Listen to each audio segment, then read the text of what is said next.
but is still affiliated with the national project and is going to reapply at the next funding cycle. Having said this, Minnesota farmers are still eligible for services if they do qualify from either the state, national or state project, or even both. And these services are free.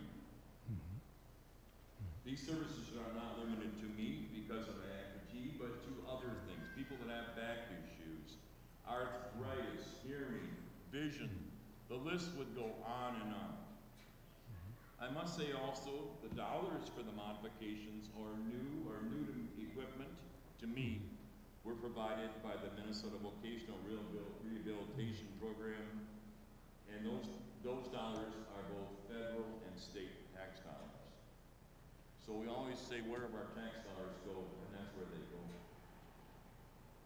So I'll stop there, Paul. I think you need to show everybody your leg as an example of where our tax dollars go. Because he's got a great leg right over here. Fantastic. Now that's a leg. Mm-hmm. Yeah. Good. This is my 6th leg. Mm-hmm. As I gain weight and lose weight, makes a difference. I'm on my 4th foot. Mm-hmm. And right now I'm wearing a foot that is carbon fiber, plastic. I had carbon fiber, now it's heavy duty plastic. Mm-hmm. My prosthetist is located in Mankato. Mm-hmm. Can I give a plug? Sure. Limelight. He used to work for another company. Mm-hmm. Dan Telejohn is his name. Mm-hmm. And he has done remarkable things for me. He knows the need I have. If it can be broken, I've broken it. Thank you. Thank you very much. That's fantastic. So David's story is a story about impact, and we'll end our panel with some more stories about impact. But as we move through the middle of the panel, there's also this opportunity for prevention, for awareness, for thinking about risks before you run headlong into them.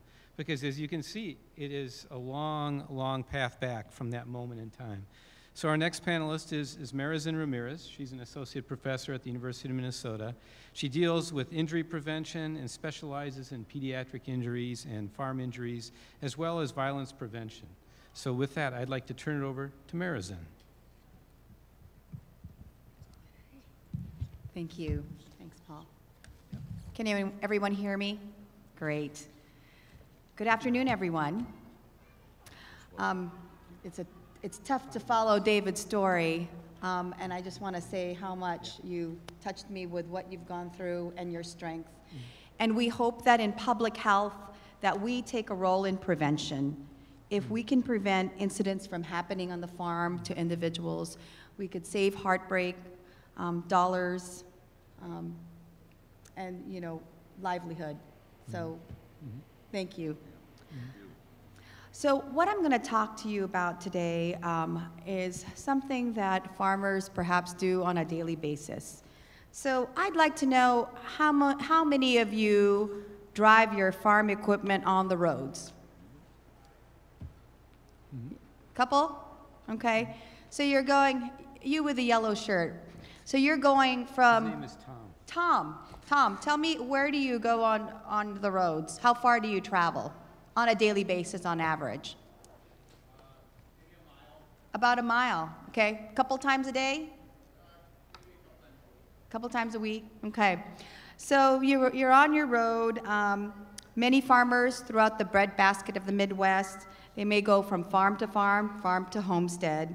And often you're on the road a couple times a week, several hours, it could be nighttime, morning.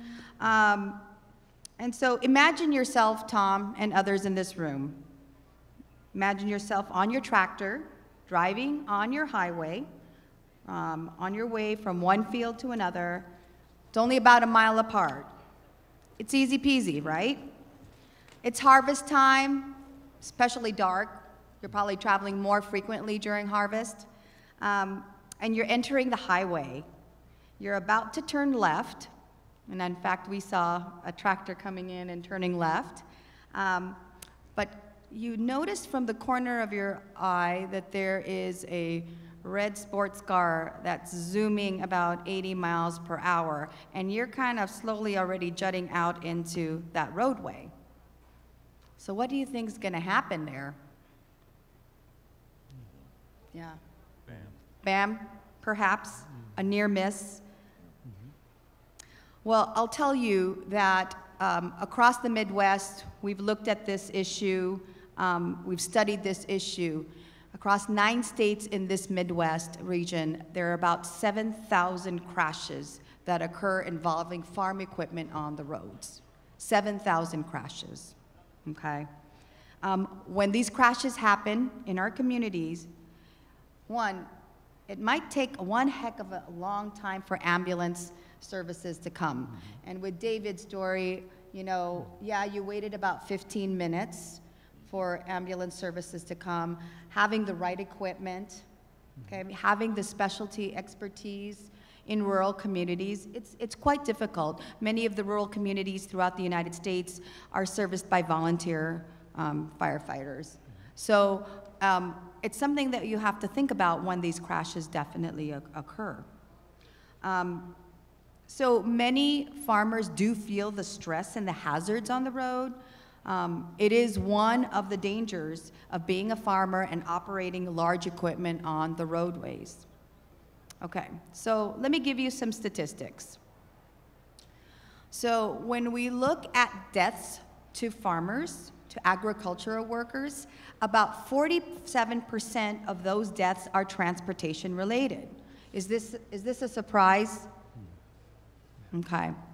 And, you know, there are several that are tractor rollovers that occur, and then about a fourth of these transportation-related incidents, and these are deaths, a fourth involve crashes on public roadways.